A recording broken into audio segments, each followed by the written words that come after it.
ভোগালী উপলক্ষে ইতিমধ্যে আজিৰ দিনটোত পুৱাৰে পৰা গাঁওখনৰ প্ৰায় 120টাকৈ পৰিয়ালৰ মাজত বিভিন্ন ধৰণৰ খেল অনুষ্ঠিত হৈছে। কালি নিশাৰ ভাগত সকলোৱে গাঁৱৰ সকলো ৰাইজ মিলি একেলগে ভোজ ভাত খোৱাৰ পাছত আজি পুৱাৰে পৰা আচলতে গাঁৱৰ যিসকল বয়োজ্যেষ্ঠৰ পৰা আবাল বৃদ্ধ বনিতা সকলো ওলাই আহিছে।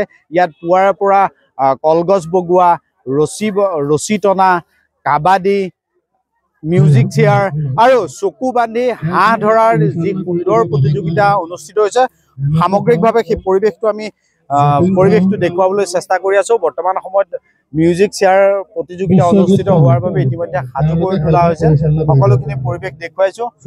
মই যতীনক অনুৰোধ জনাম যে ওচৰলৈ গৈ ধুনীয়াকৈ মিউজিক চেয়াৰ লৈ বহি থকা সেই খেলসমূহ দেখুৱাবলৈ। ইতিমধ্যে খেল অনুষ্ঠিত হৈছে আৰু কেইবাজনো বিজয়ী হৈছে আৰু সেই পৰিৱেশটো আমি ভকতিদ্বাৰ গাঁৱত এনেধৰণেই পুৱাৰে পৰা মহিলাসকলৰ মাজত, যুৱকসকলৰ মাজত বিভিন্ন খেল অনুষ্ঠিত হৈছে। পৰম্পৰাগতভাৱে প্ৰতি বছৰে এই খেলসমূহ অনুষ্ঠিত হয়।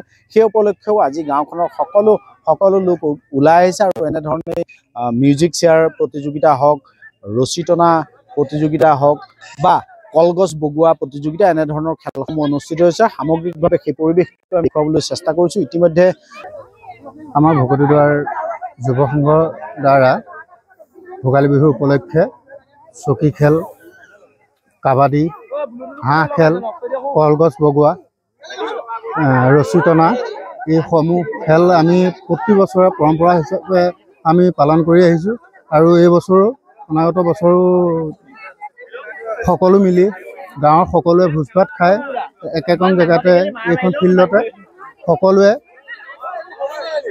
খেলখিনি খেলি সকলোৱে উপভোগ কৰিছে, খেল খেলিছে আৰু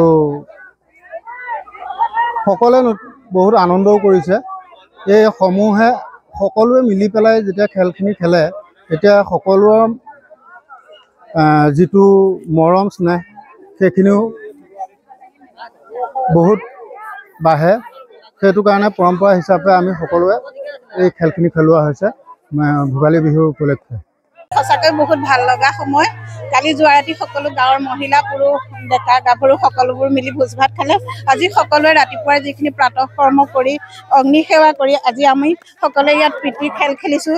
এই খেলত সংগীত চকী, হাঁহ ধৰা খেল আৰু ৰছী টনা খেল খেলিছোঁ। আমাৰ এই খেলৰ জৰিয়তে আমাৰ গাঁৱৰ মহিলাসকলৰ মাজত সম্প্ৰীতিৰ ভাৱ অটুট হৈছে, কাৰণ বৰ্তমান যুগত বহুতো মহিলা কৰ্মসূত্ৰে বাহিৰত থাকে আৰু এই বিহুৰ সময়তে সকলো ঘৰলৈ আহি পেলাই সকলোৱে মিলা প্ৰীতিৰে এসাঁজ ভাত খাইছে আৰু সকলোৱে খেলা ধূলা কৰি সকলোৰে মাজত গাঁৱৰ যিটো বন্ধন মানে সম্প্ৰীতিৰ বন্ধন সেইটো অটুট ৰাখিছে।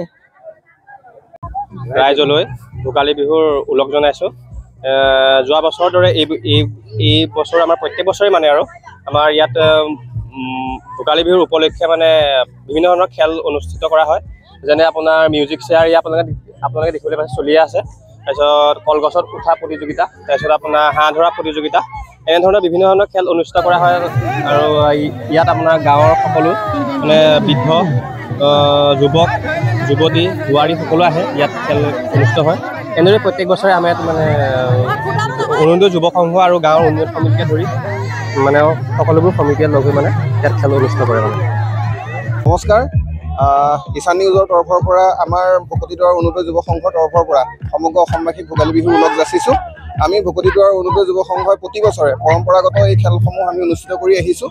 বিভিন্ন সময়ত আমাৰ যুৱক যুৱতী মহিলাসকলৰ মাজত প্ৰীতি আৰু সম্প্ৰীতিৰ বাৰ্তা বজাই ৰাখিবৰ বাবে আমি প্ৰতি বছৰে এনেকুৱা অনুষ্ঠান আয়োজন কৰোঁ। অনাগত দিনতো আমি এনেকুৱা কৰি ৰাখিম আৰু ইয়াৰ জৰিয়তে আমাৰ গাঁওখনৰ বসবাস কৰা প্ৰতিজন ব্যক্তিৰ একতা আৰু সমন্বয়ৰ বাৰ্তা বৰ্ষণ কৰিব পৰাকৈ আমি সুবিধাবিলাক কৰিছোঁ। উঠি অহা প্ৰজন্ম যাতে ইয়াৰ পৰা অনুপ্ৰাণিত হয় আৰু আমাৰ অসমবাসীৰ লগত আমি যাতে এটা দৃষ্টান্তমূলকভাৱে একতাৰ বাৰ্তা বহন কৰিব পাৰোঁ, ইয়াকে কৈ মই সংযুক্ত সামৰিছোঁ।